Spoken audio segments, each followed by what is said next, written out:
Good morning all of you. कैसे हैं आप लोग? बढ़िया हो? तो आपको पता है हिंदी पढ़ने के लिए हम क्या करते हैं? सबसे पहले हम ईश्वर को याद करते हैं, ईश्वर को धन्यवाद देते हैं। आपको पता है एक दोहा है कि दुख में सुमिरन, कबीर जी का बहुत अच्छा दोहा है कि दुख में सुमिरन सब करे, सुख में करे न कोई। जो सुख में सुमिरन करे तो दुख काहे का होए। मतलब इस दोहे का अर्थ ये है बच्चों, आप लोग छोटे हो, अभी आपको ये चीज़ें नहीं समझ में आती। इसका अर्थ ये होता है कि जो व्यक्ति भगवान को, है ना, हर व्यक्ति क्या करता है जब दुख आता है तो हे भगवान ऐसा कर दो, हे भगवान ऐसा कर दो, बहुत याद करते हैं ना। लेकिन सुख में सब भूल जाते हैं, अपनी लाइफ में लग जाते हैं, जीने में लग जाते हैं। तो कबीर जी का कहना है कि अगर आप लोग सुख में ही भगवान को याद करेंगे तो दुख कैसे आएगा, है ना। और सुख और दुख तो जीवन की दो चीज़ें होती है, आता है और चले जाता है। लेकिन ऐसा है कि दुख थोड़ा सा हमें, दुख का समय लंबा होता है जबकि दुख का समय कम होता है लेकिन हमें लंबा लगता है। और सुख में हम भगवान को याद नहीं करते और दुख में याद करते। तो इसलिए मैं आपको रोज़ प्रेयर करवाती हूँ कि हमेशा ईश्वर को याद करो, ईश्वर को धन्यवाद दो। ऐसा नहीं कि आज कर लिया है ना, आज हमारी कुछ परेशानी आ गई तो हमारा भगवान, हमारी तबीयत खराब हो गई, हमें जल्दी ठीक कर दो। हमेशा याद करो भगवान को। तो सभी बच्चे तैयार हो ना? मेरे साथ हाथ जोड़े, आंखें बंद करें और दोहराएंगे। ओम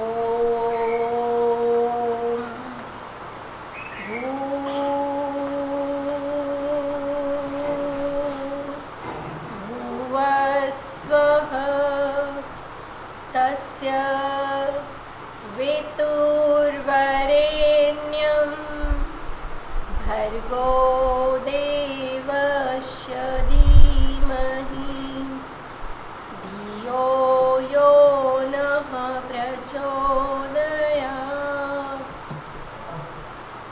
देखो अभी आपको पता है ना कि हमारे यहाँ संध्या माता बनाई जा रही है, तो हमें इन चीज़ों को भूलना नहीं चाहिए, है ना।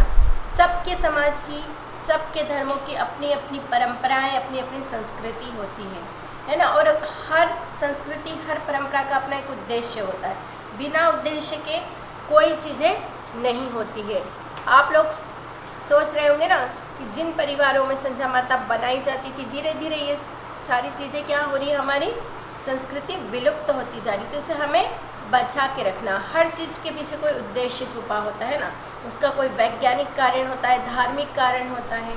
आप लोग देखते हो ना कि अभी 16 दिन संध्या माता बनाई जाती है, शाम को गाने गाए जाते हैं और क्या किया जाता है, रोज़ रोज़ नया नया कुछ उनको खिलाया भी जाता है। तो आपको बताऊँ कि इसका उद्देश्य क्या है। एक तो सारे लोग एक साथ मिलते हैं, सारे बच्चे, है ना, थोड़ा सा उसमें एंजॉय भी हो जाता है, सब मिलते हैं प्रेम से, बातें भी हो जाती है। दूसरा ये है कि इन दिनों में आप देखते हो ना कि बारिश का मौसम ख़त्म होने की कगार पे होता है और ठंड के मौसम की शुरुआत होती है। और बारिश के कारण क्या होता है, जगह जगह पानी भर जाता है, मच्छर हो जाते हैं और वो मच्छर हमारे घरों में आते हैं, है ना। और क्या करते हैं, वो हमें काटते हैं और मलेरिया, डेंगू, है ना, टाइफाइड, कई बीमारियों को लेकर के आते हैं। और बीमारियां मच्छर के काटने से होती है। तो आपको पता है जब गोबर से जो संध्या माता बाहर, घर के बाहर आप देखते हो ना, हमेशा बाहर दीवार पे बनाई जाती है। तो शाम के समय जब उसे बनाया जाता है, देखा आपने, सुबह नहीं बनती है संध्या माता, शाम को ही बनती है, 3-4 बजे, 4 बजे के करीब बनाई जाती है और मच्छरों का शुरुआत उसके बाद ही शुरू होती है। तो क्या होता है कि जो गोबर की संध्या माता बनी होती है ना, उसी पे सारे मच्छर आके बैठते हैं और वो घर में प्रवेश नहीं करते हैं। तो हर चीज़ के पीछे उद्देश्य छिपा होता है और हमारी संस्कृति है, उसे हमें बढ़ाना है। बच्चे क्या करते हैं कि अरे गोबर, छी, हम तो नहीं बनाएंगे, ऐसा नहीं करना चाहिए ना। कुछ भी चीज़ें हैं उसके पीछे बहुत बड़ा उद्देश्य छिपा होता है ना। गाय को हम देखते हैं, उसका गौमूत्र होता है, घरों में छीटा जाता है, उससे भी बहुत सारे कीटाणु मरते हैं। उसका दूध होता है, बहुत पौष्टिक होते हैं वो। दूध से कई चीज़ें बनती है जिसे आप लोग खाते हो, है ना। घी बनता है, मावा बनता है, मलाई, मक्खन, दही, मिठाई, है ना, पनीर, कितनी सारी चीज़ें बनती है और आप लोग मज़े से खाते हो और हेल्दी बनते हो। तो हमारी जो निमाड़ की संस्कृति है, परंपराएं हैं, हर धर्म की अलग होती है। तो सब धर्मों में कुछ न कुछ उद्देश्य लेके ही ये चीज़ें बनाई गई है। तो हमें अपने धर्मों को, हमारी संस्कृति को, हमारी परंपराओं को नहीं छोड़ना चाहिए, है ना। और हर उसके पीछे एक उद्देश्य छुपा होता है, तो उस उद्देश्य को समझना चाहिए और उसी से हमें उसे आगे बढ़ाने का प्रयास करना चाहिए, है ना। ऐसा नहीं कि जो है वो कुछ भी है उसको छोड़ दो, नहीं छोड़ना चाहिए, ठीक है। तो अब बातें हो गई बहुत, अब हम आएंगे हमारे अगले पार्ट पे, विशेषण। तो सबसे पहले तो आपको बता दूं विशेषण क्या है ना। यह पेन सफ़ेद है ना। तो पेन कैसी है? सफ़ेद, सफ़ेद पेन। सफ़ेद क्या है? रंग। इसका सफ़ेद क्या है? रंग। इसकी विशेषता बता रहा है कि ये कैसी है, सफ़ेद रंग की है ना। फिर मेरे कंगन लाल है ना। कंगन कैसे है? लाल कंगन। कंगन कैसे है? लाल। कैसे है ये? गोल। गोल होते हैं ना, मम्मी की चूड़ी आप देखते हो ना, गोल गोल चूड़ी होती है ना। मम्मी रोटी भी कैसे बनाती है? गोल। गोल कंगन। बाल। मेरे बाल कैसे हैं? काले। कैसे हैं मेरे बाल? काले। काले बाल। छोटी है ना। छोटी। मेरी आँख कैसी है? छोटी। छोटी आँखें।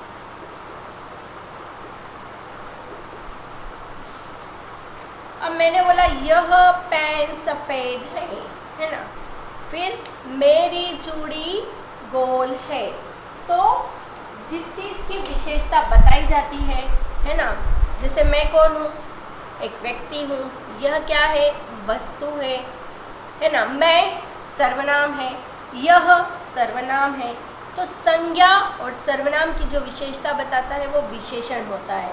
तो देखो, यह सफ़ेद, इसकी विशेषता बता रहे थे, ये क्या हुआ? विशेषण, है ना। और यह क्या है? संज्ञा। पेन, कंगन, कंगन, है ना, ये सब क्या है? विशेषण है ना। वो सारी संज्ञा है। तो संज्ञा और सर्वनाम की जो विशेषता बताते हैं वो विशेषण होते हैं, है ना। तो और जिसकी विशेषता बताई जाती है ना, जिसकी विशेषता बताई जाती है, जैसे किसकी विशेषता बता रहे हैं? पेन। पेन कैसी है? सफ़ेद। तो अभी आपको इसके बारे में आगे बताऊंगी, पहले विशेषण समझ लीजिए। तो अब हम पुस्तक की भाषा में पढ़ेंगे, है ना। यह मैंने आपको सामान्य, देखो हमेशा मैं उदाहरण आपको अपने आसपास के ही बताती हूँ, है ना, ताकि आप लोगों को वो चीज़ जल्दी समझ में आ जाए, है ना। जब हम हमारे नज़दीक से जो उदाहरण, अपने आसपास से जो उदाहरण लेते हैं तो हमें वो जल्दी समझ में आता है ना। अब हम देखेंगे पुस्तक की भाषा में। सभी लोग अपनी पुस्तक, ग्रामर पुस्तक का पेज नंबर 149 निकालेंगे। क्या निकालेंगे? 149। ये फूल कैसा है? ये लाल। कैसा है ये? लाल गुलाब, है ना, लाल गुलाब।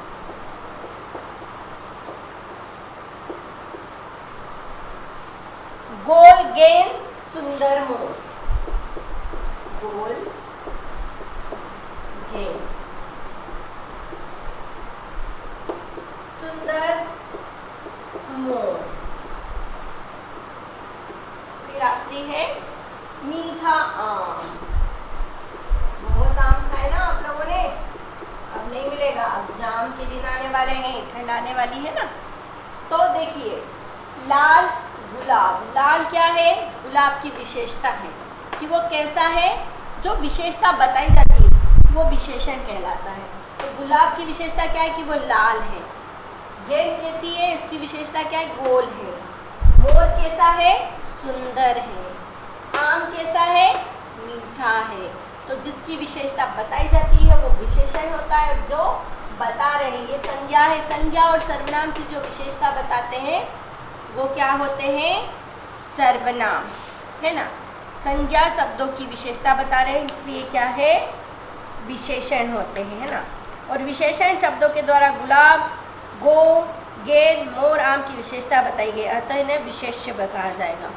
तो विशेष्य क्या हुआ, ये, क्योंकि इनकी विशेषता बताई गई है। ये विशेष्य है और ये विशेषण है ना। अभी आपको बोला था ना विशेष्य बताऊंगी।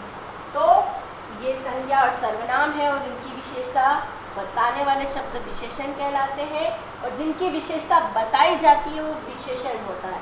जैसे गुलाब, मोर, गेंद, आम, ये क्या है, विशेष्य है, क्योंकि इनकी विशेषता बताई जा रही है।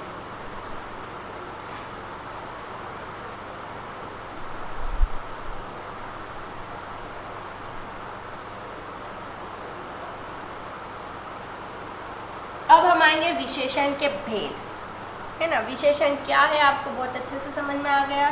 अगर आप लोग क्लास में होते तो मैं हर बच्चे से एक एक विशेषण पूछती, लेकिन नहीं हो इसका मतलब ये नहीं कि हम कुछ नहीं कर सकते। आपको घर में 10 विशेषण शब्द लिखना है और उसके वाक्य बनाना है ना। 10 चीज़ें आप अपने खुद की भी विशेषता बता सकते हो, घर की चीज़ों की बता सकते हो, बहुत सारी चीज़ें होती हैं। तो 10 विशेषण शब्द के वाक्य बना के आपको बताना है। तो परिभाषा हम आप लोग एक बार दोहरा लें कि जो शब्द संज्ञा या सर्वनाम की विशेषता बताते हैं उन्हें विशेषण कहते हैं। जैसे सुंदर, मीठा, खट्टा, लंबा, घना आदि। तो ये सब क्या हुआ, विशेषण होता है। अब विशेषण के भेद लिखेंगे, है ना। विशेषण के भेद,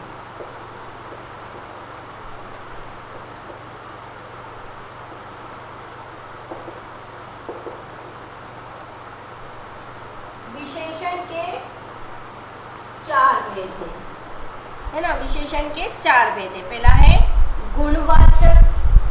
आपको नाम से ही समझ में आ जाएगा कि गुणवाचक क्या होता है। हम एक एक के बारे में पढ़ेंगे। गुण मतलब किसी का गुण बताया जाता ना, है ना, कि यह गोल है, यह लंबा है, यह छोटा है, यह मीठा है, यह खट्टा है, ये इसका गुण होता है, प्रकृति, नेचर, है ना। कि आम कैसा है, मीठा है। जाम कैसा है, खट्टा है। प्रकृति, उसका नेचर, उसका गुण होता है वो, है ना। कोई व्यक्ति मोटा होता है, कोई दुबला होता है ना। कोई लंबा है, कोई छोटा है। तो ये सब गुणवाचक में आएगा। अब संख्या, संख्या से आप समझ गए होंगे, है ना। संख्या वाचक, संख्या ने गिनती, जिसमें हम 1, 2, 3, कुछ, अधिक, थोड़ा, है ना, इस तरह से बोलेंगे तो क्या होगा, गुणवाचक। अब है परिमाणवाचक, परिणाम नहीं, परिमाण। परिमाणवाचक यानी जैसे परिणाम क्या होता है, रिजल्ट, लेकिन परिमाण क्या होगा, किसी की नाप तोल, किसी के बारे में बताना। जैसे हम लोग कपड़े लेने जाते हैं तो क्या बोलते हैं, भैया 1 मीटर कपड़ा दे दो, है ना। लेकिन हम फल लेने जाएंगे तो क्या बोलते हैं, भैया 1 किलो आम दे दो, है ना। फिर दूध लेते तो क्या बोलते हैं, लीटर। तो ये सारी चीज़ें क्या होता है, परिमाणवाचक होता है, जो उसकी क्वांटिटी, नाप तोल उसका बताते हैं। अब है संकेतवाचक, है ना, संकेतवाचक। संकेत आप लोग समझते हो ना, हम लोग संकेत करते ना कि यह मेरी पेन है, यह मेरी पेन है, तो इसको हम संकेत कर रहे हैं।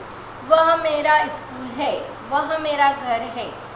तो यह क्या होता है, संकेतवाचक। अब हम इसके बारे में डिटेल में पढ़ेंगे, है ना। सबसे पहले हम पढ़ेंगे गुणवाचक विशेषण। तो गुणवाचक में परिभाषा के रूप में देखा जाए कि किसी वस्तु या प्राणी के गुण दोष रंग रूप आदि के विषय में बताने वाले विशेषणों को गुणवाचक विशेषण कहते हैं ना। कोई गोरा होता है, कोई काला होता है, कोई लंबा होता है, छोटा। हम बोलते हैं ना कि वो लंबा लंबा बच्चा है ना जो सामने खड़ा है, जो लंबा हाइट जिसकी ज़्यादा दिख रही है, उसको बुला के लाओ, जब नाम नहीं पता होता है ना। अरे वो जो छोटा सा लड़का है ना, कल जो आया था नया बच्चा, उसका नाम क्या है, इस तरह से बोलते हैं ना कभी कभी हम लोग। क्यों? क्योंकि हम उसके बारे में नहीं जानते, लेकिन उसका जो गुण हमें दिख रहा है उससे हम बता देते, अरे वो गोरी गोरी लड़की वो बहुत सुंदर है ना। तो इस तरह से किसी का गुण ये कहलाता है गुणवाचक विशेषण। तो जैसे मीठे, मैंने बताया ना कि आम का गुण क्या है, वो मीठा है। फिर खरा, खोटा है ना, बोलते ना वो बहुत खरा बोलता है, सही बोलता है ना, और वो बहुत खोटा लड़का है। फिर मोटा है ना, मोटू और पतलू आप देखते हो ना। अब वीर, बहादुर है ना, हम लोग पाठ पढ़ते हैं ना कि झांसी की रानी वीर थी, बहुत बहादुर थी। फिर दुबला, मैं बोलती हूँ ना कि अरे तुम ये बहुत दुबला है, कुछ खाया पिया करो। पतला जो होता है वो, दुबला और पतला, दुबला भी वही होता है, पतला है ना। फिर शांत, बोलते हैं ना कि ये बच्चा बहुत शांत स्वभाव का है, बिल्कुल नहीं बातें करता है और हमेशा शांत बैठा रहता है। फिर नुकीला, बोलते ना कि यह पेन बहुत नुकीली है, इसने मुझे चुबा दी मैम, है ना। तो नुकीला आने जो ऐसा चुभने वाला, नुक वाला होता है। फिर है चिकना, बोलते ना कि मटका बहुत चिकना है ना। गोल, अभी बताया था ना मैंने कि मेरी चूड़ी गोल, मम्मी की रोटी गोल, है ना। सारी दुनिया गोल, चंदा मामा गोल, हम भी गोल, तुम भी गोल, मेरा चेहरा गोल गोल, मेरी आंखें गोल गोल। तो गोल। फिर कड़वा, करेला बहुत कड़वा होता है, हम नहीं खा सकते, लेकिन खाना चाहिए। कड़वा है लेकिन बहुत गुणों वाला है, तो सभी चीज़ें खाना चाहिए। कठोर है ना, बोलते हैं ना कि यह चीज़ बहुत कठोर है, हार्ड जिसको बोलते हैं ना कठोर। फिर कभी कठोर शब्द भी बोले जाते हैं कि हमें कभी कठोर शब्द नहीं बोलना चाहिए, हमें हमेशा मृदु वचन बोलना चाहिए, मीठा बोलना चाहिए। तो इस तरह से हमने पढ़ा ये गुणवाचक। जैसे अंगूर खट्टे हैं, तो अंगूर का गुण क्या है, अंगूर खट्टा उसका गुण है, अंगूर खट्टे हैं।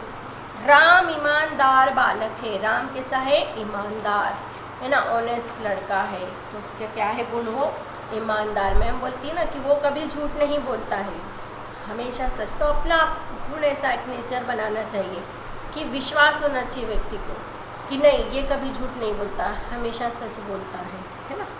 फिर संख्यावाचक विशेषण, जो शब्द किसी संज्ञा या सर्वनाम की संख्या बताते हैं उन्हें संख्यावाचक कहते हैं। जैसे मैं बोलती हूँ ना मेरे पास 2 पेन है, तो संख्या बताई मेरे, है ना, मेरे पास 2 पेन है, तो ये क्या हुई है, संख्यावाचक विशेषण हुआ, है ना। फिर उन्हें संख्यावाचक 5 रुपये, 3 साड़ियाँ, 2 आइसक्रीम, 2 हाथ, है ना, कुछ आम, अनेक तितलियाँ, 2 आँखें, 2 कान, 10 उंगलियाँ, है ना, 2 चूड़ियाँ, ये क्या हो गया, संख्यावाचक विशेषण हो गया। मेरे पास 5 पेंसिल है, मैंने अभी बताया ना कि मेरे पास 2 पेन है, 3 पेन है ना। हमारे 2 हाथ हैं, है ना, तो ये क्या हुआ, संख्यावाचक विशेषण हो गया। अब हम आएंगे परिमाणवाचक, है ना। परिणाम माने रिजल्ट होता है और परिमाण, है ना, हिंदी में मिलते जुलते शब्द होते हैं, कंफ्यूज नहीं होना है। और यही छोटी छोटी गलतियाँ हमें सिखाती है, तो इसलिए शब्दों को ध्यान से समझो, सुनो, उनके अर्थ मालूम करो। जो विशेषण संज्ञा या सर्वनाम की माप तोल का बोध कराते हैं उन्हें परिमाणवाचक विशेषण कहते हैं। जो विशेषण संज्ञा या सर्वनाम की माप तोल बताया ना मैंने कि दूध 5 लीटर ले आना, है ना।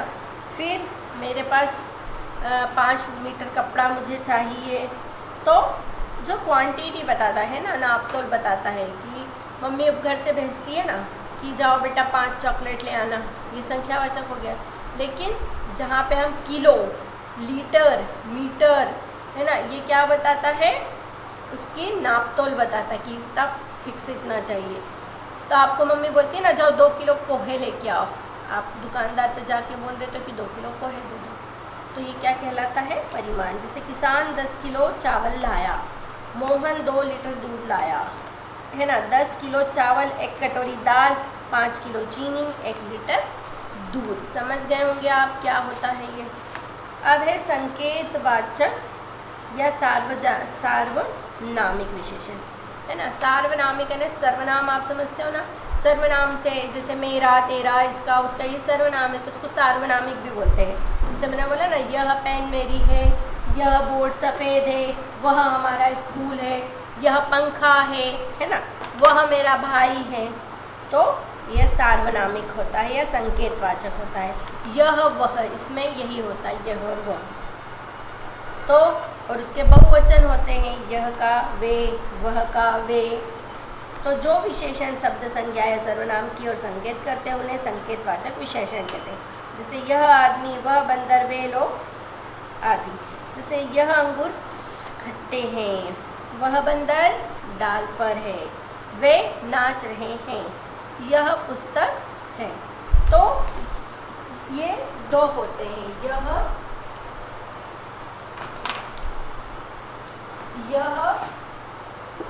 और वह, और इनका बहुवचन होता है ये, वे, है ना। दिस, दोज आप पढ़ते हो ना, देर, दिस, दैट। इंग्लिश जैसे पढ़ते हो ना, हिंदी में भी सेम होता है, ठीक है।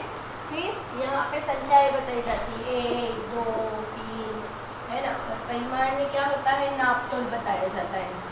क्या बताया जाता है? नापतोल उसका, कि ये 4 किलो, ये 10 किलो, ये 2 किलो। और गुण यानी किसी की भी गुण बताना, काला, गोरा, खट्टा, मीठा, है ना। तो आप लोग समझ गए होंगे कि विशेषण के 4 भेद हैं और वो किस तरह से। देखो, अगर आप इनके नामों को समझ जाओगे, गुण जो किसी का भी गुण बताता है कि वो खट्टा है कि मीठा है ना। फिर उसका नेचर होता है ना, ऑटोमेटिक। अंगूर हमेशा खट्टा ही होता है, आम हमेशा मीठा ही होता है, इसके गुण होते हैं। तो संख्यावाचक आप समझते हो, संख्या यानी गिनती, इसमें गिनती का बताया जाता है। परिमाण यानी नापतोल, संकेत में हम इशारा संकेत करते हो। तो अगर आप शब्दों को समझ जाओगे तो इन परिभाषाओं को आपको रटना नहीं पड़ेगा, है ना। तो इस तरह हमने अब देखा कि विशेषण क्या है, विशेष क्या है और विशेषण के भेद क्या है। देखो, बार बार बोलती हूँ कि ग्रामर को बहुत ध्यान से समझो। मैम क्या बोल रही वो चीज़ों को भी समझो। मैं बहुत सरल भाषा में आपको चीज़ें समझाती हूँ, है ना, क्योंकि हमेशा हमें सरल से कठिन की ओर जाना है ना। आप अभी समझ जाओगे तो बड़े होकर आपको कठिन से कठिन चीज़ें भी आसानी से समझ में आ जाएगी। तो हमने अब पढ़ा संज्ञा शब्दों को विशेषण में परिवर्तित करना।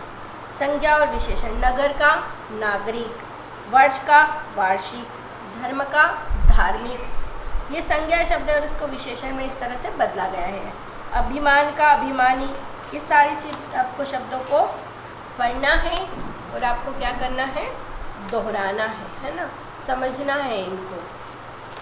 अब जो सब संज्ञा व सर्वनाम की विशेषता बताते वो विशेषण होता है और जिसकी विशेषता बताई जाती वो विशेष्य होता है। विशेषण के 4 भेद होते हैं।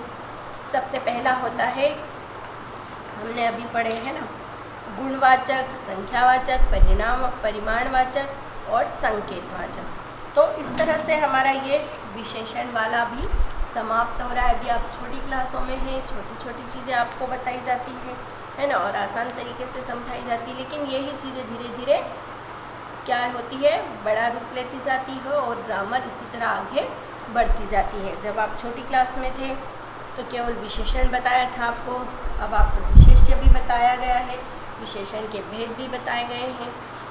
तो आज का आपका ये चैप्टर यहीं समाप्त होता है। आपको मैं होमवर्क लिख रही हूँ, लिख लीजिए।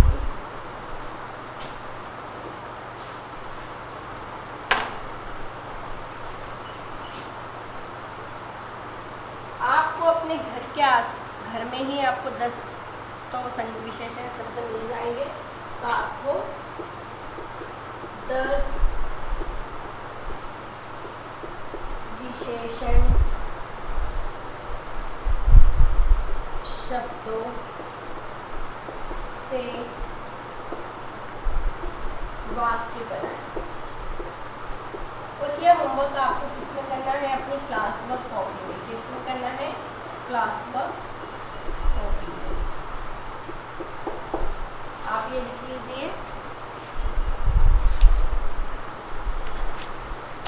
जब तक आप खुद से नहीं करोगे तब तक आपको कोई चीजें क्लियर नहीं होगी।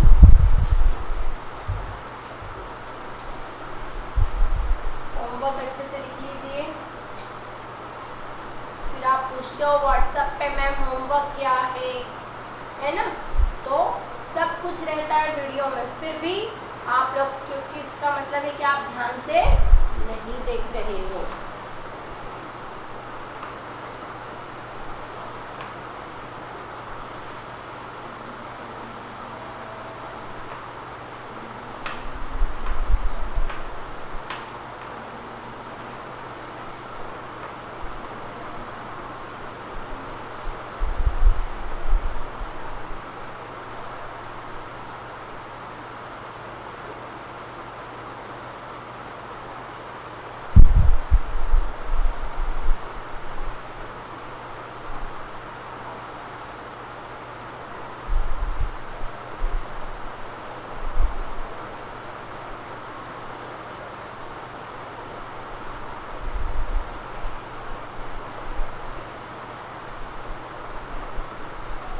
चलो लिख लिया होगा आपने, बहुत छोटा सा होमवर्क है। अब हम इसकी एक्सरसाइज अगर करते हैं तो अभी हमारा समय समाप्त तो वो हो गया है, इतने समय में नहीं हो पाएगी, तो इस आज का टॉपिक यहीं समाप्त तो होता है ना।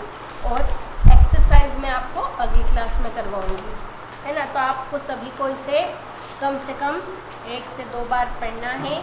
फिर अगली क्लास में हम मिलते हैं, तब तक के लिए बाय बाय।